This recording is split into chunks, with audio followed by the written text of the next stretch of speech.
राजस्थान में भजनलाल शर्मा की सरकार यानी कि मंत्रिपरिषद मंत्रिमंडल के विस्तार की बातें बीते लंबे समय से चल रही हैं। सरकार जाने वाली है, सीएम बदलने वाले हैं, कौन से मंत्री बदलेंगे। और एक बड़ा सवाल है बोर्ड निगमों में नियुक्तियां। 2.5 साल बीतने को है नई सरकार, 2.5 साल पूरे होने को है नई सरकार बनने के बाद में, लेकिन अभी भी जो जनता के बीच दौड़ते हैं वो कार्यकर्ता अभी भी नियुक्तियों का इंतजार कर रहे हैं। न तो संगठनों में जगह मिली और न जगह मिली सरकार में। तो भाजपा के लोग 2.5 साल बाद सोच रहे हैं, भाजपा के वो लोग जिनके पीछे पब्लिक है, जनता है, जिनके पीछे एक पुराना इतिहास रहा है, तो कब देगी भजनलाल सरकार ये मौका। इसको लेके भाजपा के प्रभारी राधा मोहन दास अग्रवाल का बयान आया है। दूसरी बात एक ये भी आ रही है भाजपा में अंदरूनी कि संगठन जो है उसको ढंग से संभालने के लिए, ढंग से संभालने को आप अंडरलाइन कीजिए कि ढंग से नहीं संभल रहा है। इसके लिए भाजपा जल्दी ही यहाँ संगठन महामंत्री की नियुक्ति के बारे में सोच रही है कि यह पद जो है लंबे समय से खाली है।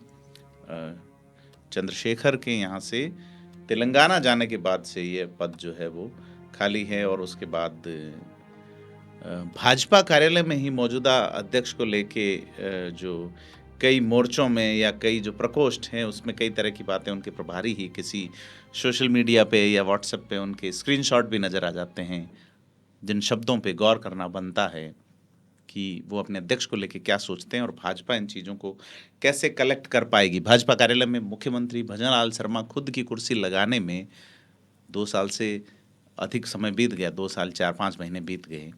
अब ऐसे में यह सरकार दावा कर रही है कि हम 70 से 80% तक पूरी कर चुके हैं अपने मैनिफेस्टो की घोषणाएं। ऐसे में बड़ा सवाल ये है कि आप 80% मैनिफेस्टो पूरा कर चुके हैं और अब अगर आप मंत्रिमंडल बदलेंगे, क्यों बदल रहे हैं? क्योंकि उम्मीदें पूरी नहीं हुई कार्यकर्ताओं की या लोगों को और मौका दिया जाना है। तो वो 20% में क्या कर पाएंगे, या आप उस मैनिफेस्टो में किए गए दावों को और ज़्यादा एक्सटेंड करके दिखाना चाहते हैं। तमाम तरह की चीज़ हैं। भारतीय जनता पार्टी, हालांकि कांग्रेस की ओर से हमलावर हैं अशोक गहलोत लगातार, और अशोक गहलोत का जवाब देने के लिए पहले राजेंद्र राठौड़ को भाजपा के कार्यालय में लाया गया। अशोक गहलोत की बातें उनको लेकर राधा मोहन दास अग्रवाल ने भी कहा है, मदन राठौड़ भी उन पर हमलावर हैं। ऐसे में डोटासरा, गोविंद सिंह डोटासरा जो कि प्रदेश अध्यक्ष हैं अभी तक, वो नियुक्तियां कर रहे हैं, उनकी ओर से नियुक्तियां निकाली जा रही है। तो अब ये सुगबुगाहट जो है 2-2.5 साल तक राजनीतिक शांति जो थी वो अब एक बार फिर से सिर उठाने लगी। ये बात ये भी चल रही है कि राजस्थान में 20% सीटें बढ़ेंगी या 25% विधानसभा की, 240 हो जाएगी या 270, बड़े सवाल हैं। और अगर ऐसा होता है तो मंत्रियों की संख्या 40 हो सकती है, लेकिन वो इस बार से नहीं, अगली बार से होंगी। अगली बार से यानी कि लोकसभा चुनाव के बाद, यानी 29 के बाद होने वाले 33 के चुनाव में होगी या 28 के चुनाव में, ये बड़े सवाल हैं। लेकिन कहीं से भी कुछ भी ऑफिशियल बयानबाजी नहीं है। अब लिहाजा 2003-4 का जो परिसीमन आयोग का परिसीमन था, उससे पहले जो अमेंडमेंट कॉन्स्टिट्यूशन में हुआ उसमें कहा गया कि 2026 के बाद होने वाली जनगणना, इसीलिए सरकार जो है जनगणना 27 में करवा रही है। तो यह तय है कि 2028 का विधानसभा चुनाव यानी कि मध्य प्रदेश, राजस्थान, छत्तीसगढ़, या हो सकता है उससे पहले कर्नाटक का चुनाव भी कराए, हिमाचल का चुनाव भी कराए इस नए परिसीमन के तहत। और दोनों ही राज्यों में, उनमें तो सरकार भी नहीं है भाजपा की, और उसके बाद लोकसभा चुनाव कराए। तो लोकसभा चुनाव का लिटमस टेस्ट नए इस जो है वो परिसीमन से किया जाए, तो क्योंकि जिसको उत्तरी बेल्ट, काऊ बेल्ट बोला जाता है, हिमाचल है, छत्तीसगढ़ है, मध्य प्रदेश और राजस्थान, यहाँ पे भाजपा जो है वो एक लिटमस टेस्ट कर ले पहले कि क्या रिजल्ट उनके पक्ष में रहेगा, नहीं रहेगा।